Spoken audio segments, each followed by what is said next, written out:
Kia ora, hello, I'm Philip Duncan from weatherwatch.co.nz with your forecast for Monday as we track Cyclone Gabrielle as it moves southwards now towards the New Zealand area. There's some high pressure down here near the Chatham Islands. It's this system just to the southeast that's helping to curve this storm a little bit more southerly, and that's pointing it more towards Great Barrier Island and the top of Coromandel Peninsula. It's expected to get there around about 4 o'clock on Tuesday morning.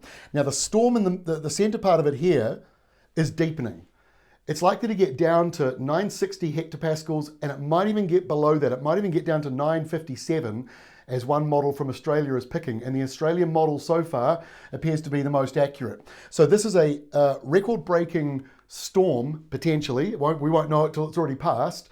As far as air pressure is concerned, we mentioned this yesterday, that in this part of the country, 970 was the previous record. So we are looking to go below that, but we can't confirm that obviously until it's already been.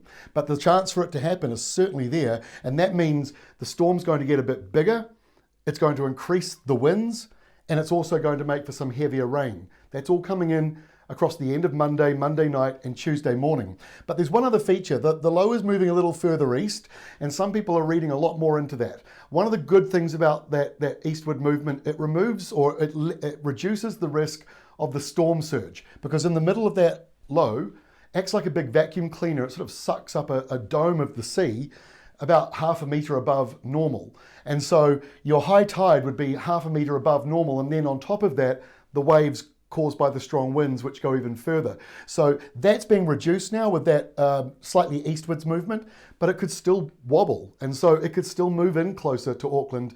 And one other issue with it going eastwards, these strong winds on the western side are now more likely to come in to the western side of Auckland itself. Let's take a look at the tracking through till 4 o'clock in the morning, thanks to Predict Wind. So you notice how there it curves in, comes right in. At 4 o'clock in the morning, it should be sitting there over Great Barrier Island or very nearby, and therefore pushing into the Auckland area. Some very strong winds out to the west. They are going to be moving back in again as Gabrielle moves eastwards, and this is across Tuesday, and this map ends there at the end of Tuesday. So it's moving down and deepening. It then stops for a little bit, and then on Tuesday it speeds up and starts to weaken as it moves away. So it's a bit of a journey as it moves in and out, and a lot of moving parts to this system. That's the reason why it's a tricky storm to be completely precise about for everybody. One other feature that we haven't talked enough about are our mountains and ranges. They play a huge role in the wind and the rain for New Zealand. When you look at hurricanes that come into the USA through the south or from the southeast, there are no big mountains and ranges. They just come straight into those southern states. And the forecast is usually pretty straightforward. Wherever the storm goes, that's the weather you get. But in New Zealand, we've got all these mountains and ranges around Gisborne and Hawke's Bay. We've got the Coromandel ranges, the Kaimai ranges, which are up to 1 kilometre high at some points. So that southeasterly flow is being broken up as it goes into Auckland City. So that's the reason why Auckland City, for now, has not had the same winds that Auckland rural areas have had, where there's been a lot more problem with power cuts and trees and things like that. Here is the storm flood risk map for the next 24 hours. The areas in red and orange on the eastern side here and through these northern areas, they indicate the highest risk for slips and flooding. If you're colorblind, basically that risk goes from where I'm pointing all the way up to East Cape, Bay of Plenty, parts of Waikato, Coromandel, and then all the way up to about just north of Whangarei, Bay of Islands area. Very north of that, not quite looking so bad. That's because the storm is further out here to the east. But these mountains and ranges along here and along the eastern side are going to make the rain much heavier in the east. That's why you're seeing it like that. And it also shelters some from the wind. It makes it worse for others. And as the winds start to turn around from southeast to southwest, it'll affect different people. So there's a lot of moving parts, as I keep saying. Let's have a look at the rainfall. Biggest totals are on the east here. I know this map's a bit hard to read for some, but basically we're saying over 300 millimetres in this eastern area. And in the north here, around about 100 to 200 millimetres falling. As you go down towards Waikato, that tapers off more into the 100 to 80 millimetre mark. So it's northern and eastern areas of the North Island and down to Kaikoura as well, could get 100 millimetres or more there in the ranges. This is the rainfall from now until Thursday, so this is a couple of days worth of rain. And here are the MetService warnings. Let's not get into it in too much detail, but please, if you live in the North Island and now parts of the South Island, please make sure you check those warnings. They're on our website and available from metservice.com. Let's get into the forecast. Here we are for this evening. The low coming in. Now it says 970 on this model. Other models show it getting down to the 960s by this point. This is going to put a squeeze on the winds through this part of New Zealand. Like I say, big mountains and ranges along here and along the eastern side will break up that wind flow to some degree as it tries to move over. So it depends on where you live. Not absolutely everybody will have damaging gusts. And again, same story around Auckland. This airflow through here is broken up. Some will have damaging gusts and more power cuts. Others may not be too badly impacted. Wind speeds in this area, gusts from 80 k's an hour, which isn't too bad, up to 130 k's, which definitely does cause a few problems.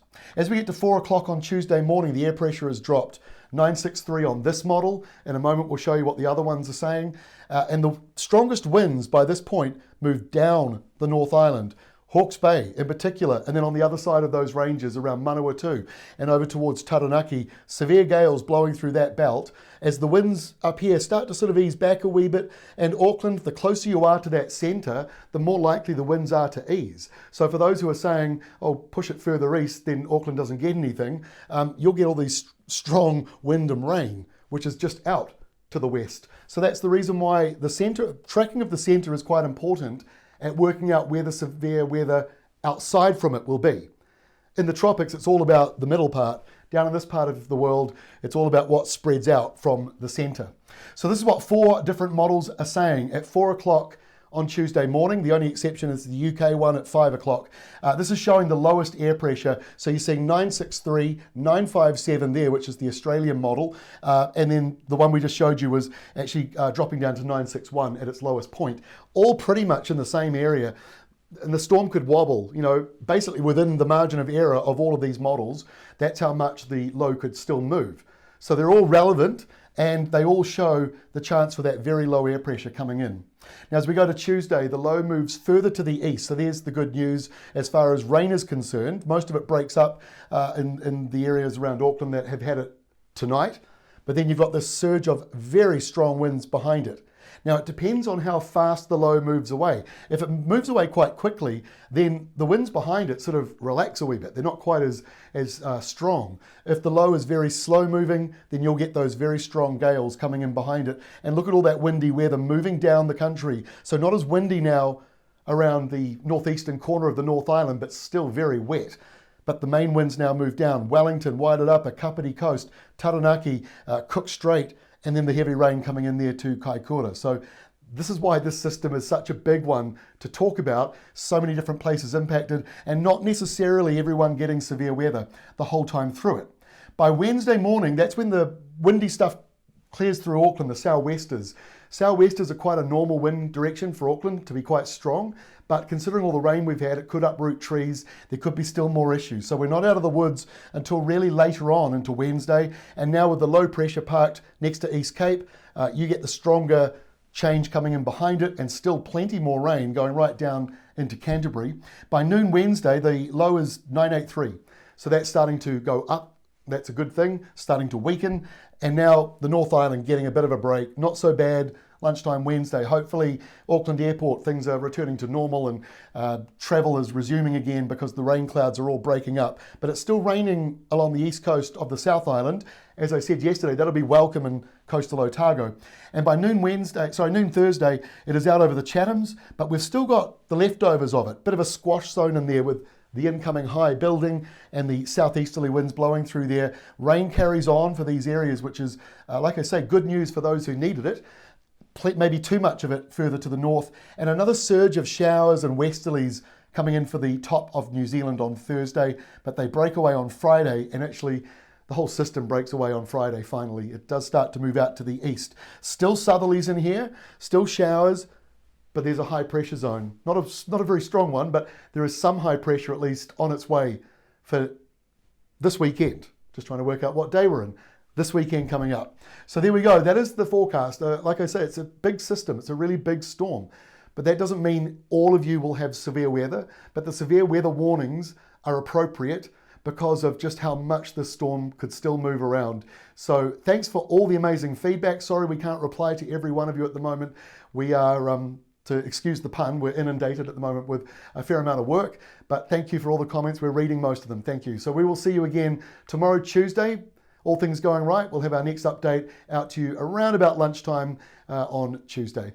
Have a good evening. Stay in touch with our website, weatherwatch.co.nz. We'll continue the coverage on there throughout the day and tonight as well. We'll see you tomorrow.